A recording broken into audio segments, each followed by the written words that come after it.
नमस्कार, एक बार फिर से आप सभी का स्वागत है। इस वीडियो के माध्यम से मैं आप लोगों द्वारा पूछे गए एक बहुत ही अहम सवाल पे जानकारी देने वाली हूँ। काफी सारे पतियों का सवाल था कि पत्नी ने बहुत प्रताड़ित कर रखा है, साथ रहती भी नहीं है और तलाक भी नहीं देती है, किसी और के साथ अफेयर में है, नाजायज संबंध में है, पैसे मांगती रहती है धमकी दे देकर कि मैं अलग ही रहूंगी, मैं ऐसे ही रहूंगी, मुझे खर्चा देते रहो, मुझे तुम्हारे साथ नहीं रहना है, मुझे तुमसे कोई रिश्ता नहीं रखना है।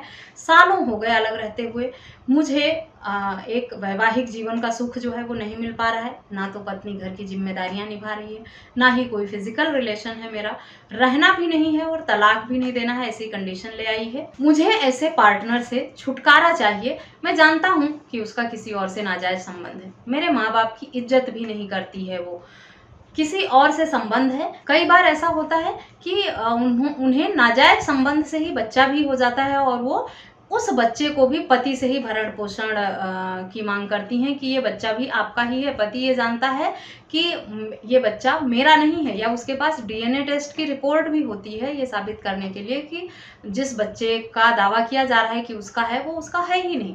तो क्या ऐसे में पति जो उसका बच्चा नहीं है, उसका भरण पोषण करने का हकदार है? क्या ऐसे पार्टनर से पति छुटकारा पा सकता है? आज की वीडियो इसी टॉपिक पर आधारित है।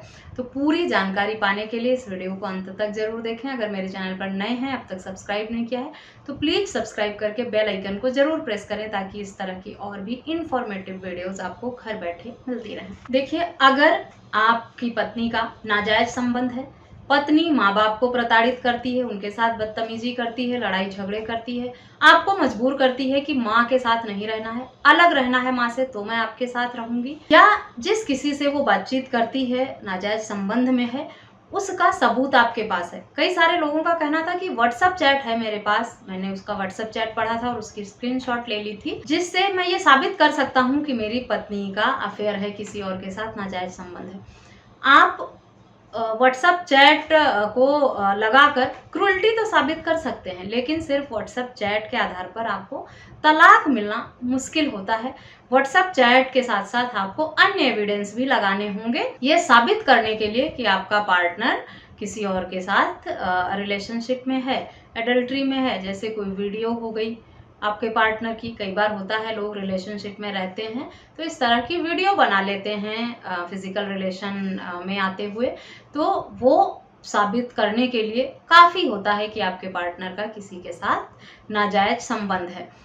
साथ ही किसी होटल रेस्टोरेंट में आए गए हैं, उन्होंने अपनी आईडी लगाई है, वहां से डिटेल निकलवा लें, कॉल डिटेल निकलवा लें आप अपने पार्टनर की, कि रोज घंटों तक रिपीट कितनी बार दिन में बातें होती हैं, किस नंबर पर होती हैं और वो नंबर किस व्यक्ति का है। जब आप इस तरह के कई प्रूफ कलेक्ट कर लेते हैं, तब आपके पास तलाक लेने के लिए ऐसे पार्टनर से पर्याप्त सबूत हो जाता है और आप ऐसे पार्टनर से छुटकारा पा सकते हैं इन सारे तर्कों को देकर कि आपका पार्टनर किसी और के साथ नाजायज संबंध में है। और इस तरह के सबूत हैं, कोर्ट एक सबूत को डिनाई कर देगा कि ये काफी नहीं है। अगर आपने 4 सबूत अटैच कर दिए हैं तो आप कोर्ट द्वारा किस किस प्रूफ को डिनाई किया जाएगा। व्हाट्सएप चैट भी कोर्ट में मान्य है सबूत के तौर पर, लेकिन तलाक लेने के लिए सिर्फ व्हाट्सएप चैट काफी नहीं होता है, प्राइमरी एविडेंस में नहीं रखा गया है व्हाट्सएप चैट को, इसीलिए आपको अन्य सबूत भी इकट्ठा करने होंगे।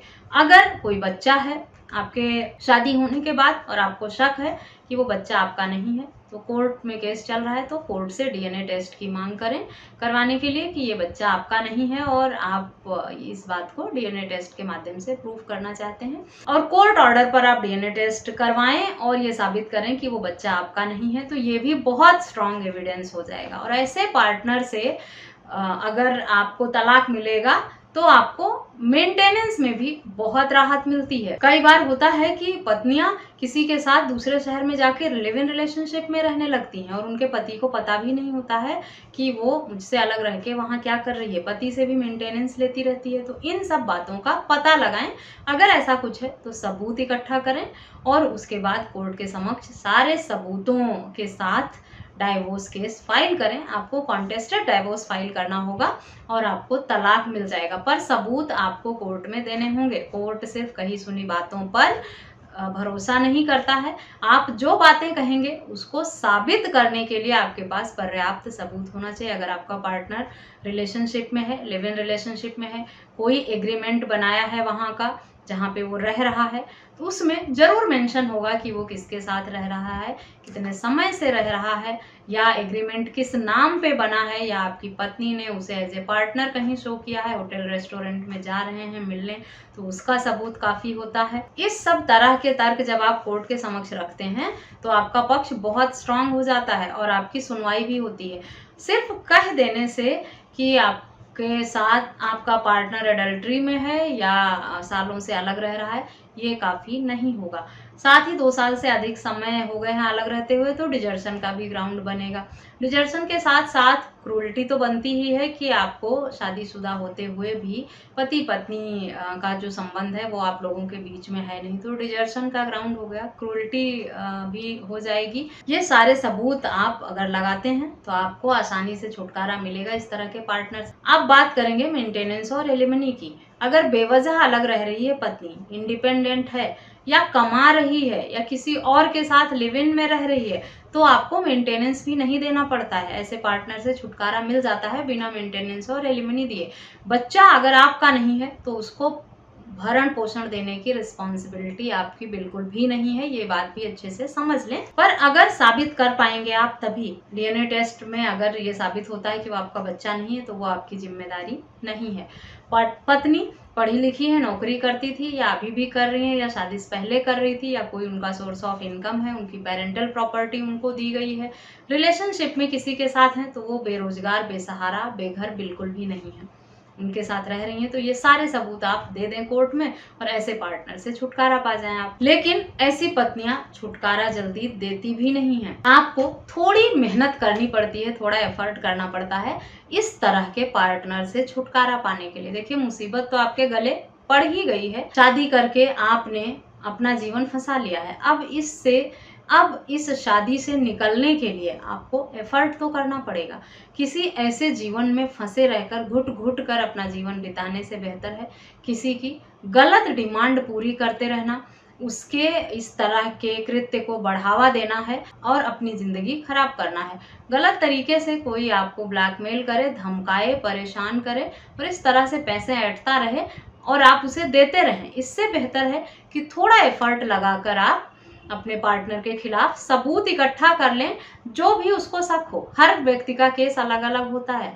किसी का पार्टनर एडल्ट्री में है तो किसी की पार्टनर नौकरी करती है, लिव इन में रह रही है किसी के साथ, किसी का पार्टनर है कि उसकी माँ कमा रही है अच्छी खासी, माँ को पेंशन मिलती है और वो माँ की सेवा के लिए जाके मायके में रहने लगती है। फादर है नहीं, माता जी अकेली हैं, बुजुर्ग हैं, उनको लगता है कि शादी से पहले अफेयर मेरा चल रहा था तो मैं उसी को कंटिन्यू कर लेती हूँ, ससुराल में तो बहुत काम करना पड़ता है, इतना बड़ा परिवार है, तो भाग के मायके चली जाती हैं, अपनी माँ के साथ रहती हैं और वहाँ से पति से मेंटेनेंस भी लेती हैं कि और सेवा अपने माँ की करती हैं। तो ये सब चीज़ें गलत हैं। आपको इसके खिलाफ तैयारी करनी पड़ेगी, आवाज़ उठानी होगी।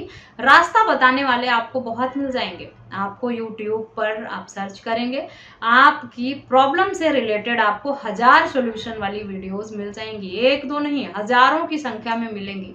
सबको सुने, समझें और जिस तरह से आपका केस हो और उस केस से रिलेट करके आप तैयारी करें और अपने हक में फैसला लें। हर समस्या का हल है झूठे, धोखेबाज, चीटर के साथ रहना, अपनी ज़िंदगी खराब करना कोई समस्या का हल नहीं है। जीवन सबको एक ही बार मिलता है, सबको अपनी मर्जी के हिसाब से जीने का हक अधिकार है। लोगों का ये कहना है कि पार्टनर से ऐसे छुटकारा नहीं मिलता है, पत्नियां तलाक नहीं देती हैं, झूठा मामला दर्ज करा देती। भाई, आपको बताया इस वीडियो में, इससे पहले भी हर वीडियो में बताती हूँ, झूठे चीटर पार्टनर को पैसे भी नहीं देने हैं, आपको तलाक भी मिल जाएगा। आपको ग्राउंड बनाना है सिर्फ और सबूत इकट्ठा करना है। अगर वर्किंग है, बिजनेस में है, आप समय नहीं दे पाते हैं तो कोई अच्छा सा डिटेक्टिव हायर कर लें या किसी मित्र, रिश्तेदार या कोई खास व्यक्ति हो, उसकी मदद से आप सबूत इकट्ठा कर सकते हैं। पैसे हैं तो डिटेक्टिव हायर कर लें पे करके और सारे सबूत इकट्ठा कर लें अपने केस से रिलेटेड और आसानी से तलाक ले लें। आशा करती हूँ आप द्वारा पूछे गए सवाल जो थे उसका जवाब इस वीडियो के माध्यम से मैंने दे दिया है। वीडियो यूजफुल लगी है तो चैनल को सब्सक्राइब करना, अधिक से अधिक लोगों के साथ शेयर करना बिल्कुल भी ना भूलें। इस वीडियो में बस इतना ही, मिलते हैं नेक्स्ट वीडियो में, तब तक के लिए थैंक यू एंड बाय।